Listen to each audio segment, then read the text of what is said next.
Belok guys, mobil rombongan Roy Suryo CS ketika selesai menghadiri acara di Boyolali Solo, mimbar rakyat dilempari batu oleh warga.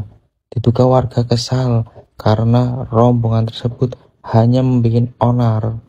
Para keledung, Roy Panci dan kawan-kawannya, seharusnya kalian itu sadar bahwasannya apa yang kalian lakukan itu tidak dikehendaki oleh masyarakat. Masyarakat kita ini sedang mikirin hidupnya sehari-hari. Bagaimana cara mencari nafkah buat keluarganya, buat anak istrinya.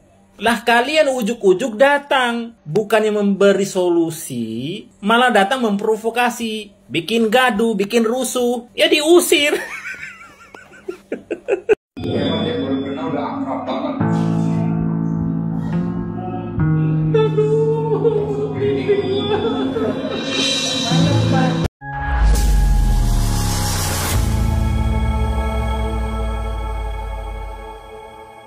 Assalamualaikum warahmatullahi wabarakatuh, saudara-saudaraku sebangsa dan setanah air dimanapun kalian berada.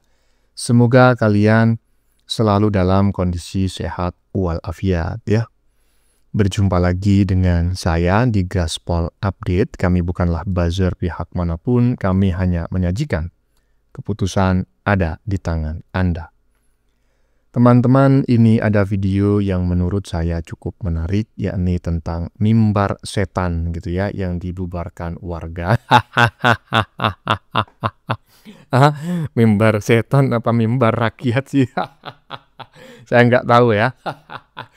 Kalau menurut saya sih setan gitu loh, tapi kalau mungkin menurut mereka itu mimbar rakyat ya nggak masalah sih. Cuma rakyat yang mana yang kalian wakili ya? Kalau kabar tentang mimbar itu sebetulnya kita sudah sama-sama tahu ya, karena sudah sangat viral sekali di berbagai media sosial. Tetapi di balik itu ternyata ada peristiwa yang sangat menyedihkan teman-temannya, bikin terenyuh tetapi bikin neti bahagia. Yaitu si mobil si Maling Panci dan kawan-kawan ternyata juga dilempari batu oleh warga. Waduh, beneran gak sih? Katanya ya, warga merasa enek karena selama ini kelompok teroris itu ya bisanya itu cuma bikin onar dan gaduh aja itu. Tetapi saya tidak tahu loh teman-teman ya, apakah kabar ini benar ataukah hanya netizen iseng-iseng saja. Yang jelas memang video ini telah beredar di media sosial ya, termasuk dengan stitch yang dilakukan oleh netizen ya.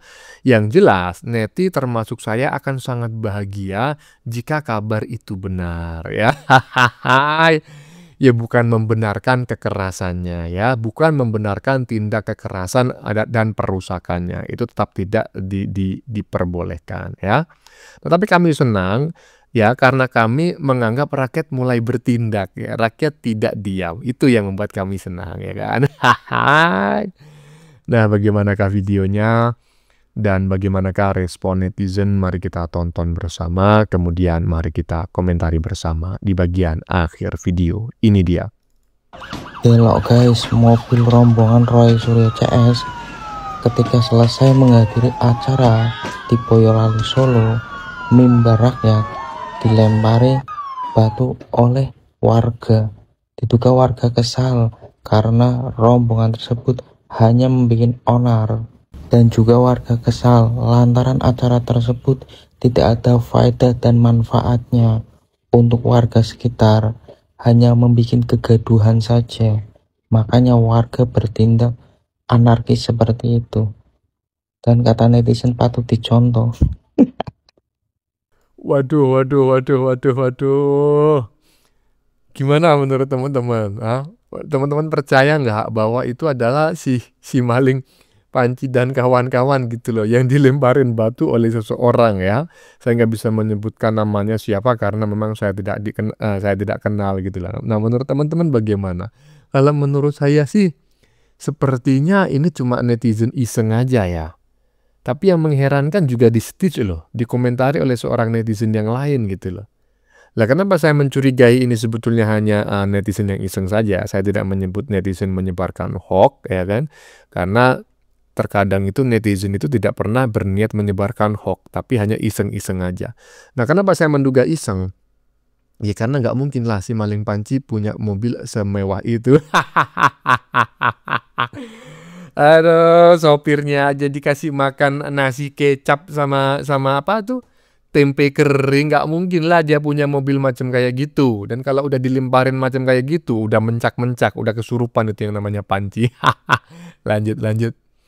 Menolak kegiatan ini karena Tempo hari mereka ditolak di Malang, diusir. Nah, kemarin kejadian lagi hal serupa di Boyolali. Mereka juga diusir dan ditolak mentah-mentah. Para keledung, Roy Panci dan kawan-kawannya, seharusnya kalian itu sadar bahwasannya apa yang kalian lakukan itu tidak dikehendaki oleh masyarakat. Masyarakat kita ini sedang mikirin hidupnya sehari-hari. Bagaimana cara mencari nafkah buat keluarganya, buat anak istrinya. Dengan perekonomian kita sekarang ini, kerja susah, terus kebutuhan hidup tidak ada yang murah, semuanya mahal. Lah kalian ujuk-ujuk datang, bukannya memberi solusi, malah datang memprovokasi, bikin gaduh, bikin rusuh. Ya diusir.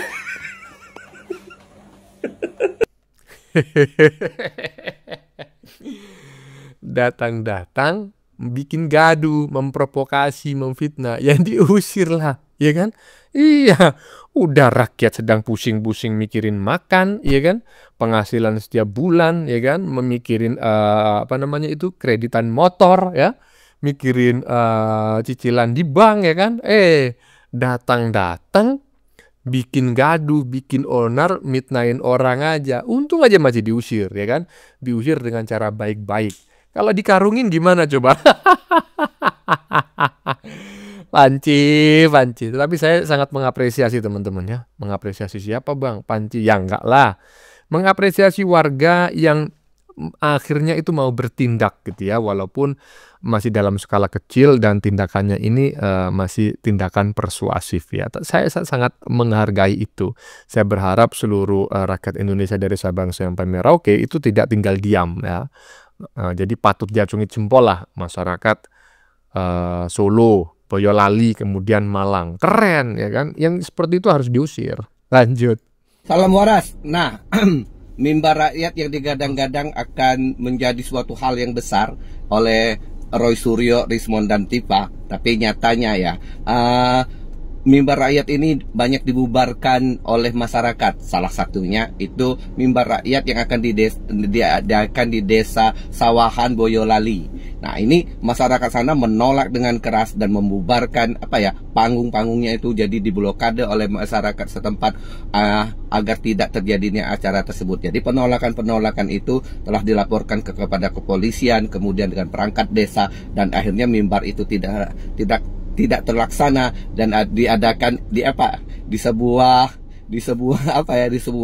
tempat makan yang sangat kecil sekali. Dan di sana itu hadirnya siapa? Roy Suryo, si Bambang Tri, kemudian Rismond, dan si Michelle Sinaga.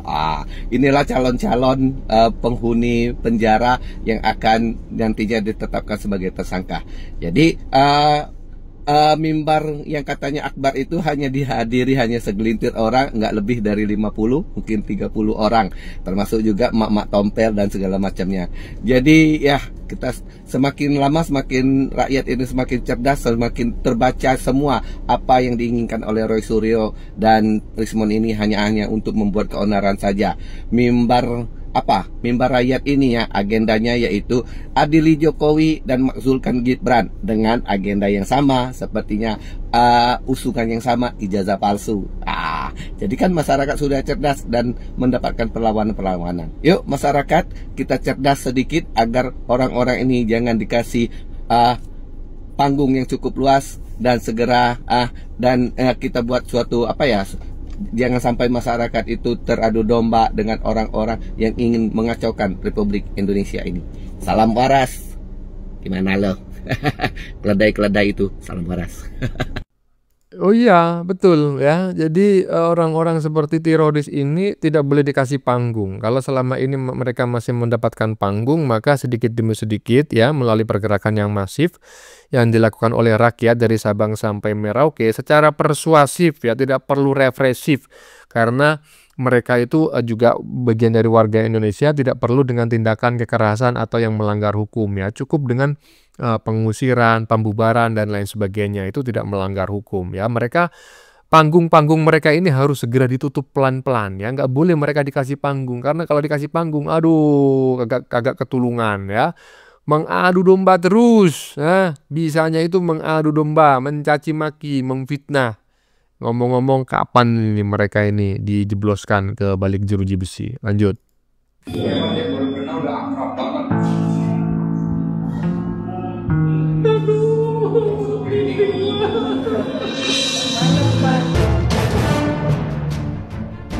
Assalamualaikum warahmatullahi wabarakatuh. Ya, coba kembali bersama Agri Fanani. Ini fenomena yang belum pernah ada di konten lainnya. Baru ada di Agri Fanani. Dan ini luar biasa. Kalau selama ini kita hiruk pikuknya Roy Suryo CS, sebenarnya ada apa sih di balik ini semuanya? Karena dengan berbagai macam ilmu pengetahuan sudah dijelaskan. Tapi ya mentah juga, memental juga, kita akan coba terawang dari sisi metafisika. Wih, ngeri ini. Waduh. Ternyata dalangnya itu toh. Emang siapa, Bang? Ya mana saya tahu. Yang dibisikin kan Bung Agri, bukan saya. Yang dibisiki oleh Madam Louis itu, ya kan? Ahli metafisika, bongkar dalang nama besar di balik isu ijazah palsu atau ya dalangnya si maling Pancila, ya kan? Terungkap nama tokoh besar dalang tuduhan ijazah palsu.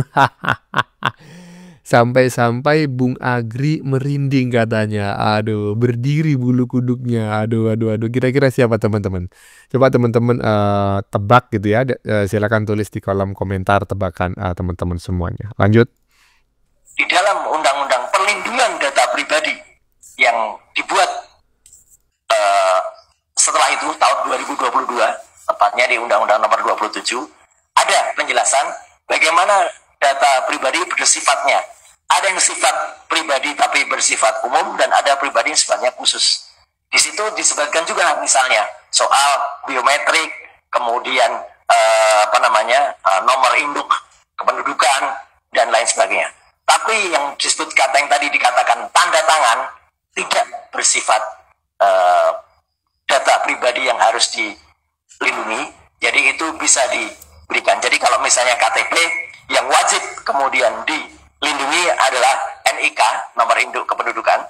Karena NIK itu bisa mencakup tanggal lahir, bisa mencakup kode-kode lain yang bisa digunakan untuk sebagai masukan kalau digunakan dalam kepentingan lain. Begitu, mohon. Ya. Jadi tanda tangan tidak.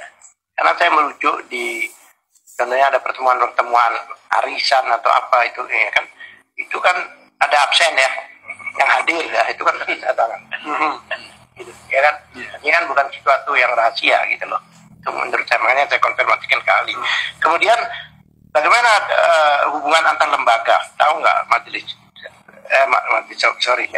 ahli hubungan antar lembaga? Bagaimana lembaga yang diberi kewenangan khusus untuk mendokumentasi sesuatu ya, khusus mendokumentasi sesuatu. Tapi tidak diberikan oleh lembaga negara juga, sesama lembaga negara. Apakah sesama lembaga negara ini ada sesuatu yang harus dirahasiakan? Bukan publik ya? Izin pemohon. Sekali lagi, sifat dari Undang-Undang KIP adalah tentang kontennya, tentang informasinya. Ya. Jadi kewenangan antar lembaga, sependek pengetahuan saya, adalah nanti akan insya Allah bisa dijelaskan oleh ahli yang memiliki pengetahuan di bidang undang-undang kearsipan. Karena setahu saya di dalam Undang-Undang Kearsipan ada juga memang hak dari Arsip Nasional Republik Indonesia, bahkan sampai kepada kalau suatu data itu kemudian harus dicari, ada istilahnya yaitu DPA, Daftar Pencarian Arsip. Jadi harus bisa dikejar. Itu kewenangannya ada di dalam Undang-Undang Kearsipan. Tapi izin sekali lagi, saya bukan termasuk pembuat Undang-Undang Kearsipan. Mohon. Terima kasih. Saya perdalam pertanyaan pemohon ini. Saya perdalam ini. Siap. Ini kan Pak Roy Suryo pembuat undang-undang. Ya. Tidak diizinkan ya.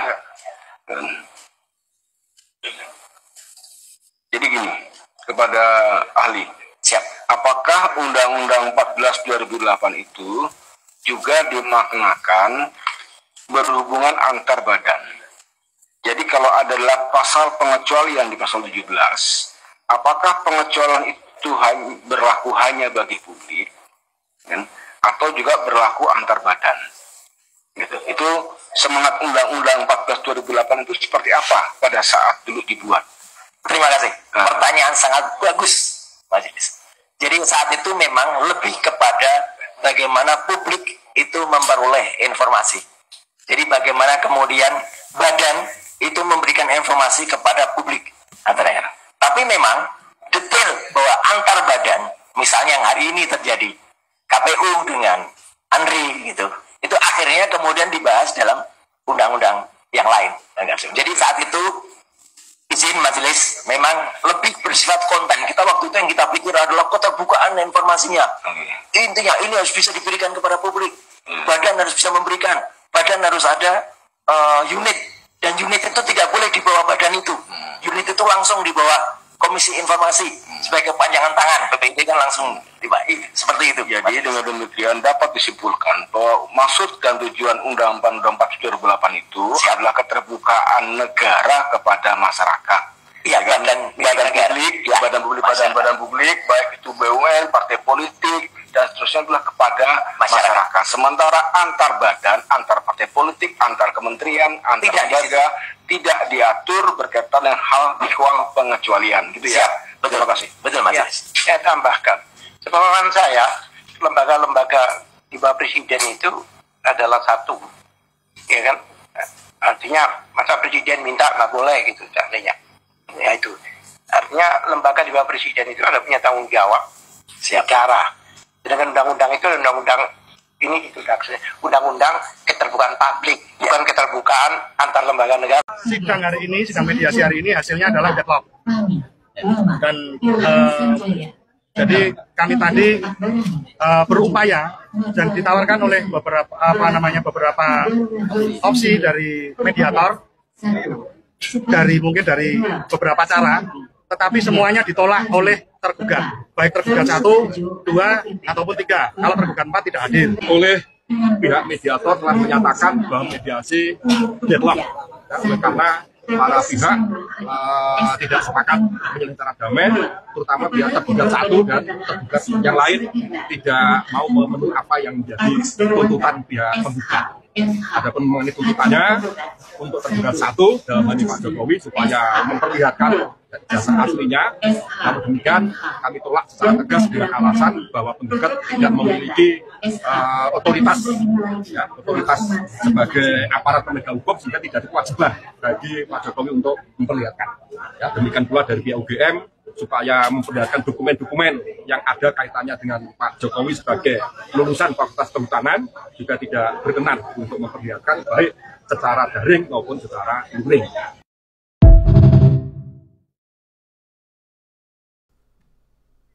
Jangan mau yang namanya mediasi Pak Jokowi. Dengan alasan apapun ya, dengan alasan apapun dan karena siapapun, jangan sampai Anda merespon mediasi, upaya mediasi yang dilakukan atau yang dilayangkan atau yang diupayakan oleh golongan-golongan teroris. Mereka sudah terdesak ya. Mereka harus mendapatkan ganjaran atas fitnahan yang mereka lakukan selama ini. Karena siapa yang menabur, siapa yang menanam, maka dialah yang harus memanen. Kan begitu? Iyalah. Iya, kalau nggak dibalik ke juriji besi, yaitu belum puas para ternak Mulyono ya. Bagaimana menurut kalian? Keputusan ada di tangan Anda, silahkan tulis di kolom komentar, baik Anda yang setuju maupun yang tidak setuju dengan isi konten ini. Sebelumnya saya memohon maaf ya jika dalam penyajian konten ini ada kata-kata yang menyinggung, kurang tepat penggunaannya, atau ada data yang dianggap keliru atau salah. Saya memohon maaf yang sebesar-besarnya. Kita jumpa lagi di lain video. Salam NKRI.